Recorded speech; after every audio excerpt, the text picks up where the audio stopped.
नमस्कार विद्यार्थी मित्रांनो, महाराष्ट्रातील तमाम विद्यार्थी मित्रांना जे कोण स्पर्धा परीक्षा करते असतील त्यांना मी Mujahid Shaikh sir bright academy Solapur करून नमस्कार करतो। आणि मी गणित या विषयातील अत्यंत महत्त्वाचं टॉपिक संख्या म्हणजे मित्रांनो हे शिकवण्यामागचं उद्दिष्ट हे आहे की जी आगामी येणारी पोलीस भरती 15,000 जे की आत्ता जाहीर झालेली आहे आणि त्याच्याच बरोबर आरोग्य खात्यातील 16,000 तब्बल म्हणजे 15 आणि 16 तब्बल 30,000पेक्षा जास्त वर्ग 3 गटातील सर्व विद्यार्थ्यांना जे कोणी स्पर्धा परीक्षा करत असतील त्यांच्यासाठी मी घेऊन आलेलो आहे।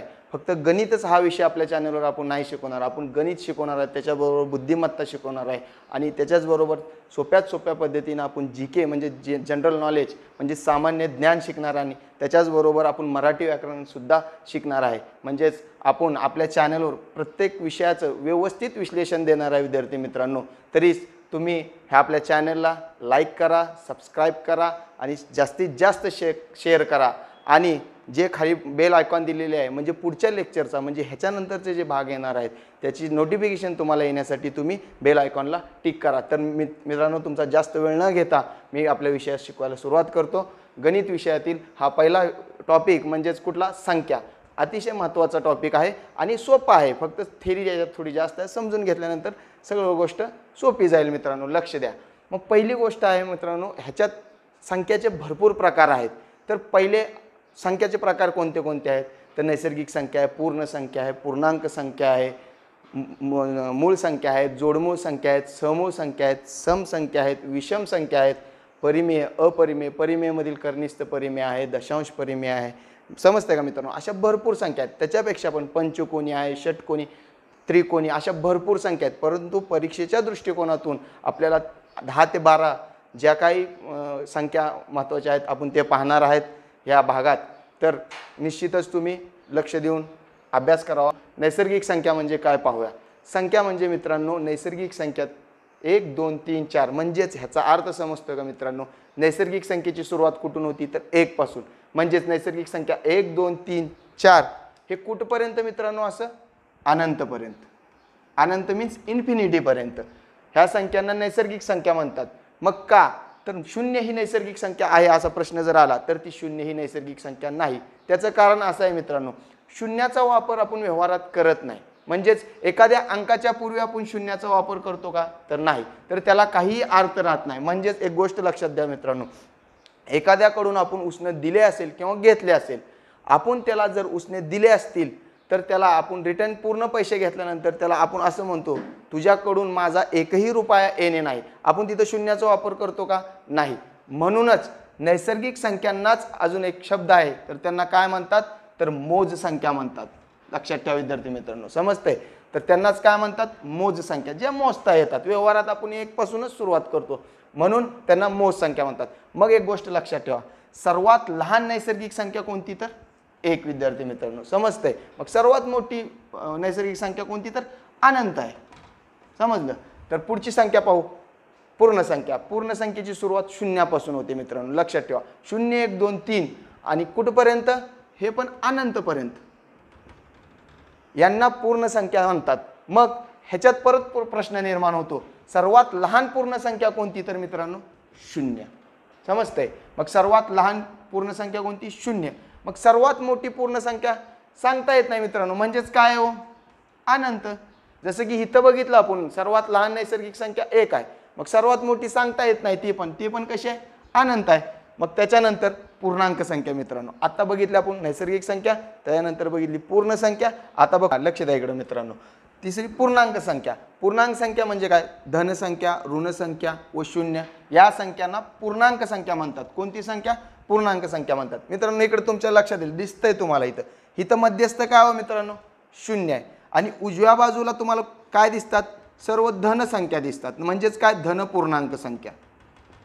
आणि डाव्या बाजूला कोणत्या संख्या दिसतात? ऋण पूर्णांक। ऋण म्हणजे वजा। मग एक गोष्ट लक्षात ठेवा मित्रांनो, आपण शाळेत देखील शिकलोय, ह्याचा मध्यस्थ काय हो? मध्ये काय यांच्या? 0, म्हणून याला शून्याला काय म्हणतात? मध्यस्थ। म्हणजेच काय? मध्यस्थ संख्या। मग इकडे लक्ष द्या, 0 ही मध्यवर्ती संख्या आहे जी बघितली आपण। परत त्याच्यानंतर सर्वात लहान आणि सर्वात मोठी पूर्णांक संख्या अनंत आहे। परंतु एक गोष्ट लक्षात ठेवा, सर्वात लहान धनपूर्णांक संख्या कोणती म्हटलं तर 1 आणि सर्वात मोठी धनपूर्णांक संख्या म्हटलं तर अनंत, सांगता येत नाही. मग तिथंच ह्या कोणत्या झाल्या धनपूर्णांक संख्या. मग ऋणपूर्णांक संख्या काय असेल विद्यार्थी मित्रांनो, लक्ष द्या. मग इकडे लक्ष द्या. सर्वात लहान ऋणपूर्णांक संख्या म्हटलं तर अनंत, सांगता येत नाही.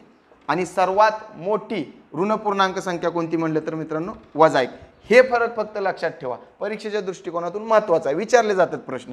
मग धनपूर्णांक सर्वात लहान संख्या कोणती तर 1. इकडे बघा 1 नंतर 2 मोठा आहे, 2 नंतर 3 मोठा आहे, असं इन्फिनिटी म्हणजे अनंतपर्यंत सांगता येत नाही. मग इकडे तसंच, इकडे बघा -1, -1 नंतर -2, परंतु -2 पेक्षा -1 मोठा आहे, म्हणून सर्वात मोठी ऋणपूर्णांक संख्या कोणती म्हटलं तर -1 आणि सर्वात लहान ऋणपूर्णांक संख्या कोणती तर अनंत, सांगता येत नाही.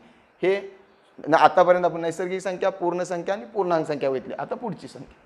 आतापर्यंत आपण 3 संख्या बघितल्या. आता चौथी संख्या, याच्यात महत्त्वाच्या या 2 संख्या आहेत. तशा तर महत्त्वाच्या 11-12 संख्या आहेत, परंतु त्यातल्या त्यात उदाहरणं जास्त परीक्षेच्या दृष्टिकोनातून कशावर विचारले जातात तर समसंख्या आणि विषम संख्या. म्हणजे त्याचा अर्थ चौथी संख्या कोणती आहे, समसंख्या. समसंख्या म्हणजे काय मित्रांनो, लक्ष द्या इकडे. ज्या संख्येच्या एकक स्थानी म्हणजे उजव्या बाजूकडील पहिला अंक, एकक स्थानी 0, 2, 4, 6, 8 हे अंक असतात, त्यांना समसंख्या असे म्हणतात. म्हणजेच काय मित्रांनो, एकक स्थान म्हणजे काय, एखादी संख्या उदाहरणार्थ 234, तर ह्याच्यातील एकक स्थानचा अंक म्हणजे काय मित्रांनो 4. समजतंय. मग समजा उदाहरणार्थ 120, ह्याच्यातला एकक स्थानचा अंक म्हणजे काय मित्रांनो 0, त्यालाच काय म्हणतात एकक स्थान. एकक स्थानी 0, 2, 4, 6, 8 हे अंक असतील तर समसंख्या म्हणतात. जर एखाद्या उदाहरणार्थ 121 असेल, याच्या एकक स्थानी 1 आहे, म्हणून ही समसंख्या होती का तर नाही. म्हणजे याचा अर्थ एकक स्थानी 0, 2, 4, 6, 8 हे अंक असतील तर त्यांना समसंख्या म्हणतात. मग इकडे लक्ष द्या मित्रांनो, काही त्याचे नियम आहेत.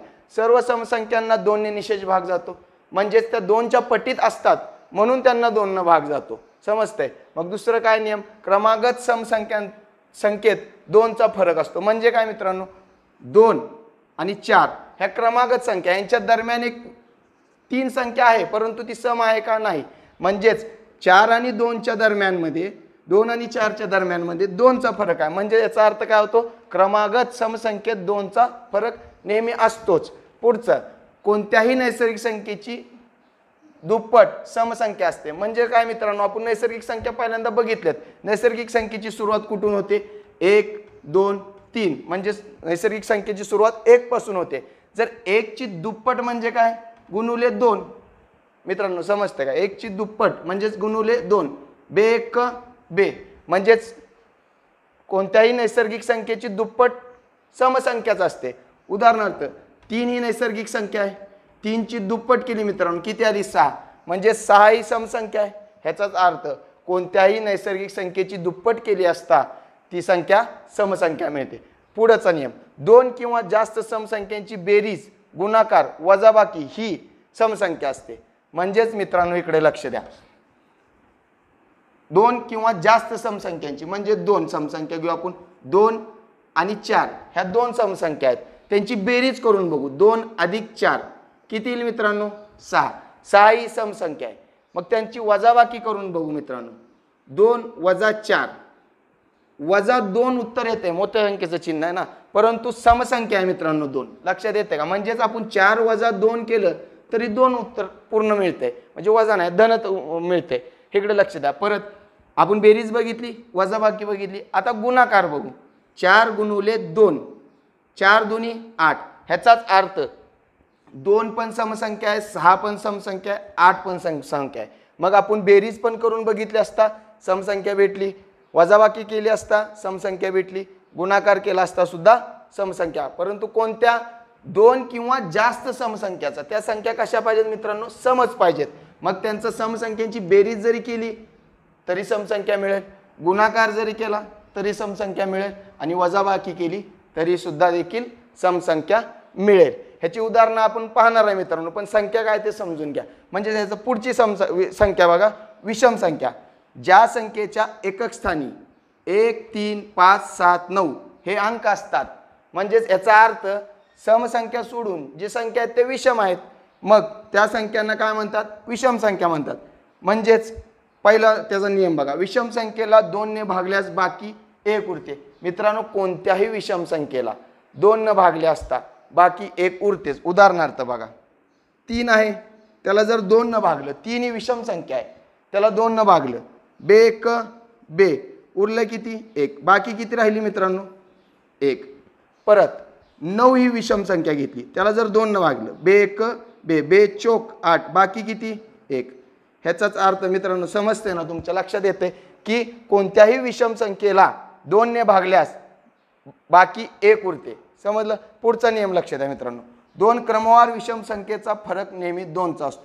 जसं आपण समसंख्यातील नेहमी क्रमवार संख्यांचा फरक 2 बघितला, तसंच विषम संख्येतील क्रमवार संख्यांचा फरक 2 असतो. क्रमवार म्हणजे सलग येणाऱ्या, एकानंतर एक येणाऱ्या.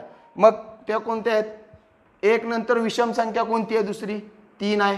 ह्याच्या दरम्यान 2 आहे, परंतु ती विषम नाही, ती संख्या सम आहे. त्याच्यानंतर 5, त्याच्यानंतर 7, त्याच्यानंतर 9. ह्या सर्व संख्या कोणत्या आहेत मित्रांनो? विषम आहे. म्हणजे हा नियम कोणता आहे? 2 क्रमवार विषम संख्येचा फरक नेहमी 2 असतो. पाहूयात 2 असतो का? 3 मधनं 1 गेला मित्रांनो 2, 3 आणि 2 5, 5 आणि 2 7, 7 आणि 2 9. इकडे लक्षात येते मित्रांनो तुमच्या. म्हणजे हा नियम काय योग्य आहे की 2 क्रमवार विषम संख्यांचा फरक नेहमी 2 असतो. इकडे लक्ष द्या. पुढचा नियम, कोणत्याही 2 विषम संख्यांची बेरीज किंवा वजाबाकी नेहमी समसंख्या असते. म्हणजे ते क्रमवार असतील किंवा कोणत्याही विषम संख्या, 2 विषम संख्या पाहिजेत. उदाहरणार्थ इकडे लक्ष द्या. पहिली विषम संख्या 3 अधिक दुसरी विषम संख्या 5. 3 अधिक 5 किती? 8. 8 ही कोणती संख्या आहे? समसंख्या आहे. म्हणजेच हा नियम लागू होतो. परत पुढचं बघा, वजाबाकी पाहू करून बघू. 5 वजा 3, ह्या दोन्ही विषम संख्या आहेत. 5 ही विषम संख्या आहे आणि 3 ही विषम संख्या आहे. ह्यांची वजाबाकी 5 मधून 3 गेले 2, ही 2 एक आहे समसंख्या आहे. तर येते लक्षात मित्रांनो, म्हणजेच कोणत्याही 2 विषम संख्यांची बेरीज किंवा वजाबाकी नेहमी समसंख्या असते. विद्यार्थी मित्रांनो इकडे लक्ष द्या. आतापर्यंत आपण 5 संख्या बघितल्यात. 6वी संख्या कोणती आहे? संयुक्त संख्या. संयुक्त संख्या म्हणजे काय मित्रांनो? नैसर्गिक संख्यामधून 1 व 25 मूळ संख्या, ज्या की आपण बघितल्यात आत्ताच, काढल्यास उर्वरित सर्व संख्यांना संयुक्त संख्या म्हणतात. म्हणजेच मित्रांनो 1 ते 100च्या दरम्यान 1 व 25 मूळ संख्या सोडून उर्वरित सर्व संख्यांना संयुक्त संख्या म्हणतात. म्हणजेच 1 ते 100 पर्यंत किती संयुक्त संख्या आहेत असं जर प्रश्न आला तर इकडे लक्ष द्या. 1 सोडली 1 ही संख्या अधिक 25 मूळ संख्या, अशा टोटल किती? 26 संख्या झाल्या. त्यांनी काय म्हटलं? नैसर्गिक संख्येमधून 1 व 25 मूळ संख्या काढल्यास उर्वरित सर्व संख्यांना संयुक्त संख्या. म्हणजेच 100 वजा 26 अशा एकूण किती? 74 संयुक्त संख्या होतात. मग इकडे लक्ष द्या. उदाहरणार्थ 4 6 9 12 या सर्व संयुक्त संख्या आहेत. मग त्याचे नियम आहेत काय? 1 ही संयुक्त संख्या नाही मित्रांनो. मग लक्षात ठेवा, 0 आणि 1 ही मूळ संख्या देखील नाही आहेत. मग 1 ही संयुक्त संख्या नाही. मग दुसरा, 2 किंवा अधिक संख्यांच्या गुणाकाराने संयुक्त संख्या बनते. इकडे लक्ष द्या. 2 किंवा अधिक नैसर्गिक संख्यांच्या गुणाकाराने, नैसर्गिक संख्यांच्या गुणाकाराने संयुक्त संख्या बनते. मग इकडे लक्ष द्या. 1 किंवा अधिक नैसर्गिक संख्यांच्या गुणाकाराने म्हणजे काय? 1 ही नैसर्गिक संख्या आहे परंतु ती संयुक्त संख्या नाही. मग 2 ही मूळ संख्या आहे आणि समूळ संख्या आहे. का? तर ती समसंख्या आहे आणि मूळ संख्या आहे म्हणून तिला समूळ संख्या म्हणतात. 3 ही मूळ संख्या आहे. म्हणजेच ह्या तिन्ही संख्या सोडून जी चौथी संख्या आहे ती 4 ही सर्वात लहान संयुक्त संख्या आहे मित्रांनो. येते लक्षात मित्रांनो. आता संयुक्त संख्या बघितली. आता पुढची संख्या कुठली आहे? समूळ संख्या. ज्या 2 संख्यामध्ये एकही सामायिक अवयव नसतो त्यांना समूळ संख्या म्हणतात. मित्रांनो याचा अर्थ इकडे लक्ष द्या. म्हणजे समूळ संख्या म्हणजे काय? त्या संख्येला कोणत्याही एका संख्येने भाग जात नसेल तर त्यांना समूळ संख्या म्हणतात. इकडे लक्ष द्या. जर आता मला सांगा 5 आणि 6 ह्या 2 संख्या आहेत, ह्या नैसर्गिक संख्या आहेत. ह्यांना कोणत्याही एका संख्येने भाग जातो का? तर नाही. म्हणून ह्या कुठल्या संख्या आहेत? समूळ संख्या आहेत.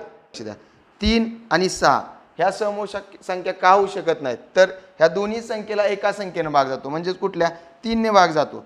3 1 3 आणि 3 2 6. ह्या दोन्ही संख्येला 3 या संख्येने भाग गेला म्हणून ही समूह संख्या होऊ शकत नाही. मग इकडे लक्ष द्या, काही नियम आहेत. समूह संख्यांचा मसावी नेहमी 1 असतो, कारण त्या संख्यांना कुठल्याही एका संख्येने भाग जात नाही म्हणून त्यांचा मसावी नेहमी 1 असतो. मग समूह संख्यांचा लसावी त्यांच्या गुणाकारा इतका असतो, कारण त्यांना कोणत्याही एका संख्येने भाग जात नाही म्हणून त्यांचा समूह संख्यांचा लसावी त्यांच्या गुणाकारा इतका असतो. म्हणजेच काय, 5 × 6 5 × 30 हा काय झाला त्यांचा लसावी, आणि मसावी नेहमी त्यांचा काय असतो 1. मग क्रमागत असणाऱ्या कोणत्याही दोन नैसर्गिक संख्या ह्या समूह संख्या असतात. आपण हे तेच बघितलं, 5 आणि 6 ह्या क्रमागत आहेत. क्रमागत म्हणजे काय, एकानंतर एक येणाऱ्या, म्हणजेच काय 8 नंतर 9 ह्या सुद्धा काय आहेत समूह संख्या आहेत. का तर क्रमागत आहेत. 10 नंतर 11 10 नंतर 11 10 आणि 11 काय आहेत, ह्या क्रमागत आहेत म्हणून ह्या सुद्धा समूह संख्या आहेत. ह्यांचा मसावी नेहमी किती असेल 1 आणि ह्याचा लसावी नेहमी गुणाकारा एवढा असेल. आतापर्यंत आपण 7 संख्या बघितल्या. 8वी संख्या आहे जोडमूळ संख्या. जोडमूळ संख्या काय म्हणजे काय मित्रांनो, बघा, दोन मूळ संख्यांच्या दरम्यान फक्त एकच संयुक्त संख्या असल्यास त्यांना जोडमूळ संख्या म्हणतात. आपण संयुक्त संख्या बघितल्यात, 1 ते 100 पर्यंत 74 संयुक्त संख्या आहेत. त्या कोणत्या आहेत ते पण बघितल्यात. पण इकडे लक्ष द्या, 1 आणि 25 मूळ संख्या सोडून बाकीच्या सर्व 100 पर्यंत किती आहेत 74 संयुक्त संख्या. मग त्याच्यात काय म्हणले त्यांनी, दोन मूळ संख्यांच्या दरम्यान मूळ संख्या किती आहेत 1 ते 100 पर्यंत 25 आहेत. त्या दोन मूळ संख्यांच्या दरम्यान फक्त एकच संयुक्त संख्या म्हणजे मित्रांनो काय, याचा अर्थ इकडे लक्ष द्या. तर आता 11 ही मूळ संख्या आहे आणि त्याच्यानंतर 13 ही मूळ संख्या आहे. ह्यांच्या दरम्यान म्हणजे मध्यभागी कुठली संख्या आहे, संयुक्त संख्या. ती कोणती आहे 12. म्हणूनच ह्या दोन्ही संख्यांना काय म्हणतील, जोडमूळ संख्या म्हणतील. मग 1 ते 100 पर्यंत जोडमूळ संख्या किती आहेत, तर त्याच्या जोड्या 8 जोड्या आहेत. परंतु अजून एक व्याख्या म्हणजे जोडमूळ संख्यांची अजून एक व्याख्या तयार होते, ते म्हणजे काय, सोपी असेल ती पण. इकडे लक्ष द्या, दोन मूळ संख्यामधील फरक 2चा असल्यास त्यांना जोडमूळ संख्या म्हणतात. इकडे बघा मित्रांनो, 11 आणि 13 यांच्यामध्ये फरक किती आहे 2. म्हणजे ही सुद्धा व्याख्या ह्याला लागू होती. तुम्हाला जी सोपी वाटते ते तुम्ही लक्षात ठेवा. आणि जोडमूळ संख्यावर बरेचसे प्रश्न परीक्षेत विचारले गेले आहेत. मग जोडमूळ संख्या 1 ते 100 पर्यंत जोडमूळ संख्याच्या जोड्या किती आहेत 8. मग त्या कोणत्या आहेत 3 5. बघा यांच्यात 2चा फरक आहे आणि यांच्या दरम्यान 4 ही एक संयुक्त संख्या आहे, जी की सर्वात लहान संयुक्त संख्या कुठली आहे तर 4 आहे. मग 5 आणि 2 7 ह्यांच्यामध्ये 2चा फरक आहे आणि त्यांच्या दरम्यान 6 एक संयुक्त संख्या. अशा 11 13 17 19 29 31 41 43 59 61 आणि 71 73 अशा एकूण किती 8 जोड्या आहेत मित्रांनो. जोड्या जरी विचारल्या तरी 8च लिहायचं आणि किती जोडमूळ संख्या जरी विचारल्या तरी 8च उत्तर लिहायचं. तर आता आपण हे बघितलं जोडमूळ संख्या. पुढची संख्या बघू त्रिकोणी संख्या. ह्याच्यावर बरेचसे प्रश्न ह्यावर सुद्धा परीक्षेत विचारले जातात मित्रांनो. लक्ष द्या, त्रिकोणी संख्या म्हणजे काय, तर दोन क्रमवार नैसर्गिक संख्यांच्या गुणाकाराच्या, काय मित्रांनो, दोन क्रमवार नैसर्गिक संख्यांच्या गुणाकाराच्या निमपटीस म्हणजे निम्म्या त्रिकोणी संख्या म्हणतात. निमपटीस म्हणजे निम्म्याला. मग निमपट म्हणजे काय, भागिले 2. मग मित्रांनो इकडे लक्ष द्या, त्रिकोणी संख्या म्हणजे काय समजून घ्या. 1 ही त्रिकोणी संख्या आहे, मग त्यांचा पाया 1. मग 3 ही त्रिकोणी संख्या आहे. येते का लक्षात मित्रांनो, त्रिकोणी संख्या 3. परत त्याच्यानंतर पुढची त्रिकोणी संख्या काय 6. मग बघा मित्रांनो 6 ही त्रिकोणी संख्या आहे. आलं लक्षात. मग ते कसं, दोन क्रमवार नैसर्गिक संख्यांच्या गुणाकाराच्या, पहिली एक नैसर्गिक संख्या आहे, त्याच्यानंतरची पुढची नैसर्गिक संख्या 2. मग 2 आले, 1 गुणिले 2 2. मग त्याच्या निमपटीस म्हणजेच भागिले 2. बे 1 बे, उत्तर किती आलं 1. मग परत पुढची नैसर्गिक क्रमवार नैसर्गिक 2 गुणिले 3. 3 दुनी किती मित्रांनो 6. त्याची निमपट भागिले 2. बे 1 बे, बे त्रिक 6. म्हणजेच 1 ही त्रिकोणी संख्या आहे, 3 ही त्रिकोणी संख्या. अशा 1 ते 100 पर्यंत त्रिकोणी संख्या किती आहेत 13 आहेत आणि सर्वात लहान त्रिकोणी संख्या कोणती आहे 1 आहे. मग मित्रांनो कोणतीही संख्या घ्या तुम्ही, क्रमवार नैसर्गिक संख्याच्या गुणाकाराच्या निमपटीस तुम्ही घ्या. 12 घेतली, त्याच्या पुढची क्रमवार नैसर्गिक संख्या कुठली आहे? 13. ह्यांच्या दोघाच्या गुणाकाराच्या निमपटीस म्हणजेच काय? भागिले 2. म्हणजे काय? बेक बे, बे सख्ख 12, 13 सख्ख म्हणजे 13 गुणुले 6, 13 सख्ख 78. म्हणजेच 1 ते 100 पर्यंत मध्ये 78 ही सुद्धा त्रिकोणी संख्या आहे. परंतु ॲक्च्युअलमध्ये म्हणजे 1 ते 100 मध्ये कोणत्या त्रिकोणी संख्या आहेत ते बघू आणि त्यांचा क्रम कसा आहे बघा. पहिली त्रिकोणी संख्या 1, त्याच्यानंतर 3, त्याच्यानंतर 6, त्याच्यानंतर 10, त्याच्यानंतर 15, 21, 28, 36, 45, 55, 66, 78 आणि 91. अशा एकूण 1 2 3 4 5 6 7 8 9 10 11 12 आणि 13 अशा एकूण 1 ते 100च्या दरम्यान 13 त्रिकोणी संख्या. पुढेही आहेत 100च्या पुढे त्रिकोणी संख्या, परंतु आपण त्रिकोणी संख्या काय ते समजून घेऊ. उदाहरणाच्या वेळेस तुम्हाला पुढच्या भागात ज्यावेळेस सगळ्या संख्या अजून ज्या संख्या आहेत सगळ्या संख्या झाल्यानंतर परत दुसऱ्या भागात मी 100% ह्याची पूर्ण उदाहरणं जी परीक्षेच्या दृष्टिकोनातून महत्त्वाची आहेत किंवा विचारले गेले आहेत त्यांचं सर्वांचं तुम्हाला मी सोल्युशन त्या भागात देईन. परंतु इकडे लक्ष द्या, ह्यांच्यात 1 आणि 3च्या दरम्यान कितीचा फरक आहे मित्रांनो? 2चा. आणि 3 आणि 6च्या दरम्यान म्हणजे 2 त्रिकोणी संख्यांच्या दरम्यान परत 3चा. परत 6 आणि इथं 4 10, 10 आणि 5 15, 15 आणि 6 21, 21 आणि 7 28, 28 आणि 8 36, मग 36 आणि किती 45 म्हणजे 36 आणि 9 45, 45 आणि 10 55, 55 आणि 11 66, 66 आणि 12 78, 78 आणि 13 91. म्हणजे 1 ते 100 पर्यंत 13 आहेत. पण एक गोष्ट लक्षात येते का बघा मित्रांनो, 2 त्रिकोणी संख्यांच्या दरम्यानमध्ये एक नैसर्गिक संख्या म्हणजे नैसर्गिक क्रमागत नैसर्गिक संख्यांचा फरक वाढत गेलेला आहे. येते लक्षात.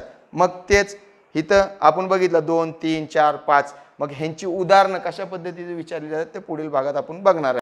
आता आपण हा फरक बघितला क्रमागत, पण अजून एक गोष्ट आहे मित्रांनो, हे तुमच्या लक्षात येते का बघा. आपण 2 क्रमागत म्हणजे एकानंतर एक त्रिकोणी संख्या म्हणजे 1 आणि 3 त्रिकोणी संख्या, 2 क्रमवार त्रिकोणी संख्येच्या दरम्यान एक नैसर्गिक संख्या म्हणजे प्रत्येक नैसर्गिक संख्येचा फरक क्रमागत नैसर्गिक संख्येचा फरक वाढत गेला. पण अजून एक गोष्ट इथे लक्षात बघा मित्रांनो, 1 ही त्रिकोणी संख्या आहे, मग अधिक दुसरी त्रिकोणी संख्या 3 आहे. म्हणजेच 1 अधिक 3 किती मित्रांनो? 4. मग 4 ही वर्ग संख्या आहे कोणत्या संख्येची? 2ची. बरोबर. मग परत 3 त्रिकोणी संख्या आहे पुढची म्हणजेच ही. परत त्याच्या पुढची त्रिकोणी संख्या 6 आहे. 6 आणि 3 किती मित्रांनो? 9. 9 ही वर्ग संख्या कोणत्या नैसर्गिक संख्येची आहे? तर 3. मग येते का लक्षात? क्रमागत ज्या नैसर्गिक संख्या आहेत त्यांचे वर्ग सुद्धा इथं क्रमागत येत आहेत. इकडे बघा, म्हणजे 2 त्रिकोणी संख्यांच्या बेरजे एवढा. परत 6 अधिक त्याच्या पुढची त्रिकोणी संख्या किती आहे? 10. 10 आणि 6 16. ते कोणत्या संख्येचा वर्ग संख्या? 16. तर 4चा आहे. त्याच्यानंतर 10 अधिक 15 मग 25. ते 5चा वर्ग संख्या. म्हणजेच बघा इकडं आपण बघितलं होतं 2 3 4 5 हे क्रमागत नैसर्गिक संख्येचा फरक वाढत गेला आहे 2 त्रिकोणी संख्येच्या दरम्यान. मग त्यांचाच वर्ग संख्याची बेरीज म्हणजे 2 त्रिकोणी संख्यांची क्रमागत 2 त्रिकोणी संख्यांची बेरीज ही वर्ग संख्या आहे जी की आपण इथं बघितली. 2चा वर्ग 4, 3चा वर्ग 9, 4चा वर्ग 16 आणि 5चा वर्ग 25. म्हणजे असंच पुढची संख्या कोणती येईल? 21. 21 आणि 15 आणि 21 36. ते कितीचा आहे? 6चा वर्ग आहे. बघितलं मित्रांनो, आता बघितलं आपण हे वाढत जाते. तर ह्याची उदाहरणं आहेत ते आपण पुढच्या भागात बघणार आहेत आणि जे परीक्षेच्या दृष्टिकोनातून महत्त्वाची उदाहरणं आहेत ते सर्व तुम्हाला मी देईन. इकडे लक्ष द्या. परिमेय संख्या. परिमेय संख्येचे 3 त्यात संख्या आहेत. कुठले? साधे परिमेय संख्या आहेत, दशांश परिमेय संख्या आहेत आणि कर्निस्थ परिमेय संख्या आहेत. ते काय आहेत बघू. पहिल्यांदा साधे परिमेय संख्या बघू. साध्या परिमेय संख्या काय असतात मित्रांनो? कोणत्याही पूर्णांक संख्येच्या छेदात शून्य सोडून, कुठली संख्या सोडून? शून्य सोडून कोणतीही पूर्ण संख्या आल्यास त्या संख्यांना परिमेय संख्या म्हणतात. उदाहरणार्थ बघा 5/3 छेदस्थानी 0 आलंय का? नाही. मग ही कोणती संख्या आहे? परिमेय संख्या. कुठली? साधी परिमेय संख्या. -1/3 वजा येऊ द्या, वजाचा प्रश्न नाही, फक्त छेदात शून्य नाही आले पाहिजे. म्हणजे आता जर बघितलं आपण, ह्या तर परिमेय संख्या आहेत, परंतु एक गोष्ट महत्त्वाची लक्षात ठेवा, परीक्षेच्या दृष्टिकोनात अत्यंत महत्त्वाचा प्रश्न विचारला जाऊ शकतो की शून्य ही परिमेय संख्या आहे का. तर फक्त शून्य जर आलं तर ती परिमेय संख्या आहे, 100% शून्य ही परिमेय संख्या आहे. परंतु जर तुम्हाला 5/6 - 6 ही जर परिमेय संख्या आहे का असा प्रश्न विचारला तर ही परिमेय संख्या नाही. कारण 5 याचं उत्तर काय, तर 5/6 मधून 6 गेले 0, म्हणजेच काय, छेदस्थानी 0 आल्यामुळे ही परिमेय संख्या होऊ शकत नाही. मग आलं लक्षात मित्रांनो. परंतु फक्त 0 जर विचारलं, फक्त 0 ही परिमेय संख्या आहे का, तर ही निश्चितच परिमेय संख्या आहे. मग त्याच्यानंतर दुसरी संख्या कुठली, त्याच्यातली दशांश परिमेय संख्या. मग दशांश परिमेय संख्या म्हणजे काय मित्रांनो, लक्ष द्या. दशांश चिन्हाच्या उजवीकडे, उजवीकडे म्हणजे काय, आपली उजवी बाजू. आलं का लक्षात तुमच्या. जर एखादी संख्या किंवा संख्येचा पूर्ण गट, संख्येचा पूर्ण गट पुन्हा पुन्हा येत असेल तर त्या संख्यांना दशांश परिमेय संख्या म्हणतात. म्हणजे काय, इकडे लक्ष द्या मित्रांनो. उदाहरणार्थ 0.333, मग 0.22 परत 22 असा सुद्धा गट येऊ शकतो. मग इथं काय आले 0.34, मग इथं परत 777.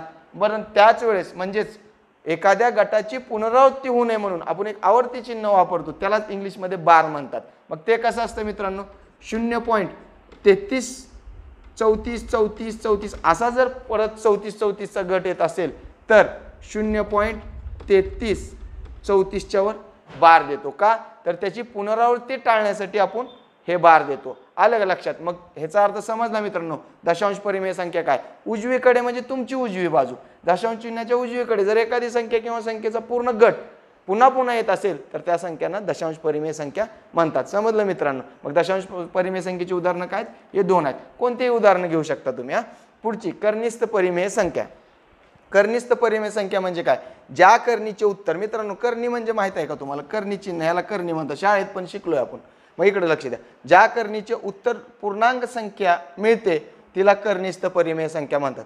म्हणजे त्याचं उत्तर पॉइंटमध्ये किंवा दशांश चिन्हात येऊ नये म्हणून त्याला आपण काय म्हणतो, कर्निस्थ परिमेय संख्या. मग इकडे लक्ष द्या. कर्निस्थ परिमेय संख्या काय, त्यांचं उत्तर पूर्णांकात यायला पाहिजे. अपूर्णांकात येऊन चालेल का, तर नाही. मग एक उदाहरणार्थ लक्ष द्या.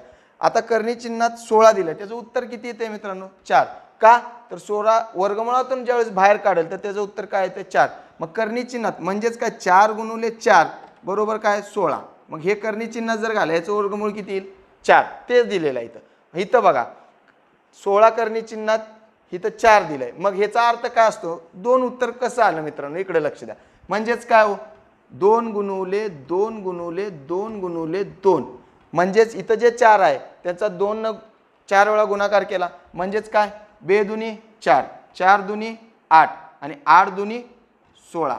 म्हणजेच असं लिहू शकतो आपण, कर्णी चिन्हात 16 आणि इथं 4. इथं आलं लक्षात मिळतात. कर्निस्थ परिमेय संख्या तुमच्या आलं लक्षात. मग ह्याचा अर्थ अजून सुद्धा घेऊ शकता तुम्ही. काय, जर एखाद्या वर्गमुळात 25 असेल तर याचं उत्तर किती येते मित्रांनो, 5. आलं का लक्षात. परंतु एक गोष्ट लक्षात ठेवा, एखाद्या संख्येचं वर्गमूळ पूर्णांकात निघत नसेल तर तिला कर्निस्थ परिमेय संख्या म्हणू शकत नाही. मग ही झाली परिमेय संख्यांची. आता अपरिमेय संख्या म्हणजे काय, खाली बघूया आपण. अपरिमेय संख्या म्हणजे काय, ज्या संख्यांचा भागाकार बाकी 0 न येता दुसरे अंक येत राहतात. लक्ष द्या मित्रांनो. ज्या संख्येचा भागाकार बाकी 0 न येता, बाकी काय न येता, 0 न येता दुसरे अंक येत राहतात किंवा ज्या संख्येचे वर्गमूळ निघत नाही अशा संख्यांना अपरिमेय संख्या म्हणतात. मग ते कसं, उदाहरणार्थ बघा, हे 3 11/3 आहे. पहिल्यांदा ह्याचं बघू की ह्याचं काय, ज्या संख्येच्या भागाकारात बाकी 0 न येता दुसरे अंक येत राहतात किंवा ज्या संख्येच्या वर्गमुळात वर्गमूळ निघत नाही अशा संख्यांना आपण. परंतु पहिल्यांदा हे काय आहे बघू, 11/3. आपण थोर भारतीय पद्धत हे असं शाळेत पण शिकलो भागाकार. मग काय याचा अर्थ, 11/3 म्हणजेच ह्याला काय, हे भाज्य आहे, इथं हे भाजक आहे, हे भाज्य आहे आणि इथं येणारं काय, भागाकार आहे. मग इकडे लक्ष द्या. 3 त्रिक 9. मग इथं 11 मधून 9 गेले किती येते मित्रांनो, 2. मग मला सांगा 3 ने 2 ला भाग जाते का, नाही. म्हणून इथं पॉईंट दिला, मग इथं एक शून्य वाढला, मग 3 सख्ख किती झालं मित्रांनो, 3 सख्ख 18, मग 3 सख्ख 18, मग इथं बाकी किती आली परत 2. अशी तुम्ही किती वेळ जरी भागत गेलात तर बाकी किती येते 2. मग त्यांनी काय सांगितले, बाकी शून्य न येता, म्हणजे इथं बाकी शून्य येते का, नाही, म्हणून 11/3 ही काय अपरिमेय संख्या आहे. मग परत त्यांनी खाली सांगितलं, ज्या संख्येचे वर्गमूळ निघत नाही अशा संख्यांना अपरिमेय संख्या म्हणतात. मग ज्या संख्येचे वर्गमूळ, मला सांगा, आपण वर बघितलं, वर्गमुळात जर 16 असेल तर त्याचं उत्तर निघतं 4, पूर्णांक येते. तुम्ही उदाहरणार्थ 14 घेतलं कर्णी चिन्ह, ह्याचं वर्गमूळ निघेल का मित्रांनो, नाही. मग एक गोष्ट लक्षात ठेवा, इथं दिलेलं आहे अपरिमेय संख्येची बेरीज आणि वजाबाकी करता येत नाही. अशाच पद्धतीने मित्रांनो आपल्या आता इथं संख्या संपलेल्या आहेत, ह्याची जी काय उदाहरणं आहेत आपण पुढील भागात पाहणार आहे. मित्रांनो लक्षात ठेवा, ह्या संख्या परीक्षेच्या दृष्टिकोनातून महत्त्वाच्या आहेत. ह्याच्यावरील जेवढीही परीक्षेच्या दृष्टिकोनातून महत्त्वाची उदाहरणं असतील ते तुम्हाला मी पुढच्या भागात घेणार आहे.